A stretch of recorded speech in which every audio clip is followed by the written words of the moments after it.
Hi, Shelley. This is Stephanie Smith. I currently teach a variety of different things in my classroom. The one thing I do like to use is the Fundamental 5. I do kinesthetic to mold my instruction. I also include framing the lesson, power zone, and recognizing and reinforcing small group.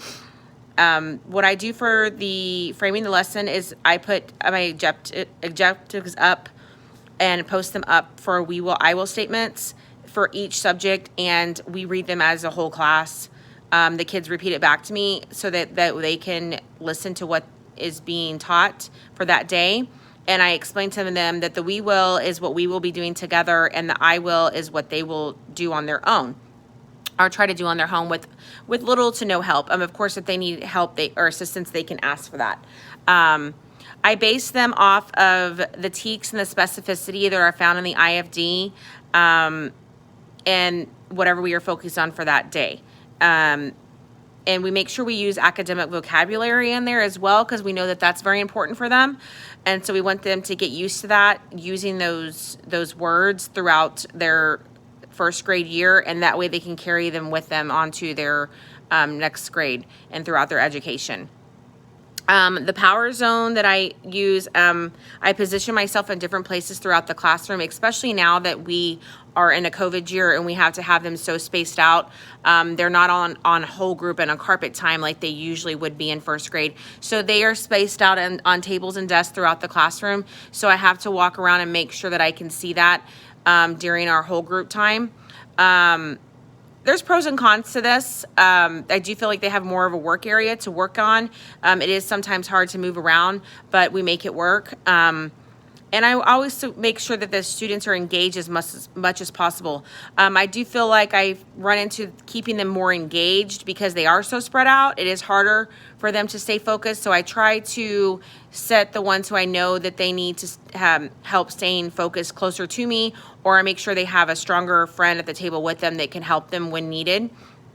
And we do a lot of hands-on and trying to keep them up and trying to keep them moving. So recognizing and reinforcing also is one thing I use for the academic and social behavioral. I will say that I feel like this is my strong suit, that I have very good classroom management. My kids know the expectations and they know what I expect of them and how to follow the rules. We have fun though at the same time. So even though I am very strict, I consider myself to be loving and understanding. I try to make sure they have fun as well, because I want them to enjoy coming to school and not, just feel like this is a task. I do tell them that this is their job in life right now, is to be a student, and my job is to help them learn as much as possible, but we want to make it fun also at the same time. So even though we may recognize certain behaviors, I try to see what we can talk about to do something different to make sure it doesn't happen again. For my small group, purposeful talk, students talk to each other about learning and sharing. So at the tables, I usually have 3 students, and so I call it table talk now instead of turn and talk.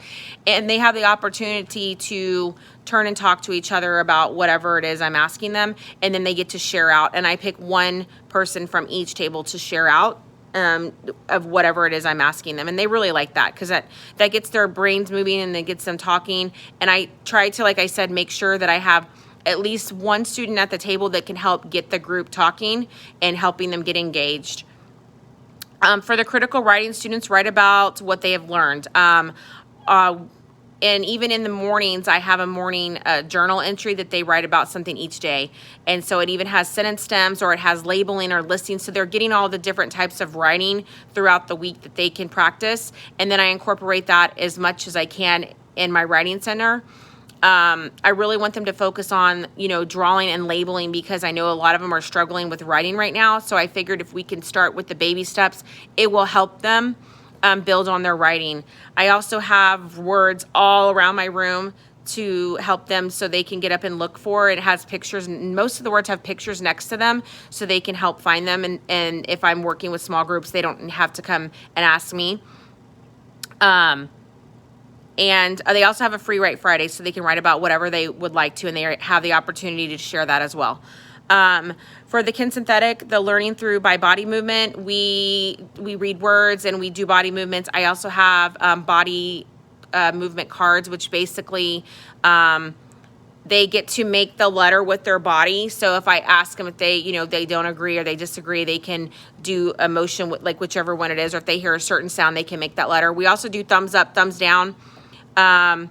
We also do thumbs up, sideways thumbs, and thumbs down. That's for different things that I use. Like if they do understand, it's a thumbs up. If they kind of understand, sideways. And if they don't understand, it's thumbs down, to get them going.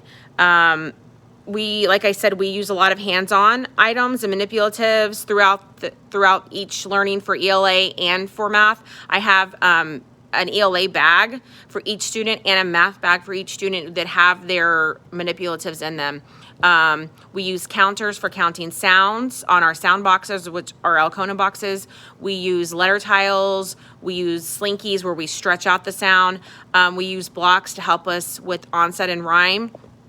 Those are several different things that the kids like to do, as well as using their dry erase marker, dry erase board, and helping them write. We also have smart boards in here, so sometimes I get to call on a student to come up and like fill in whatever I'm doing on the smart board, where the other students display it on their sound boxes or their whiteboard. I do feel like I need to work on trying to keep them engaged more, even though I do have a lot of manipulatives, and I feel like it is getting better as the year goes on. So I'm excited to see how they grow as students and to implement the 3 survey goals that I have, and to see what else this year brings. Thank you so much.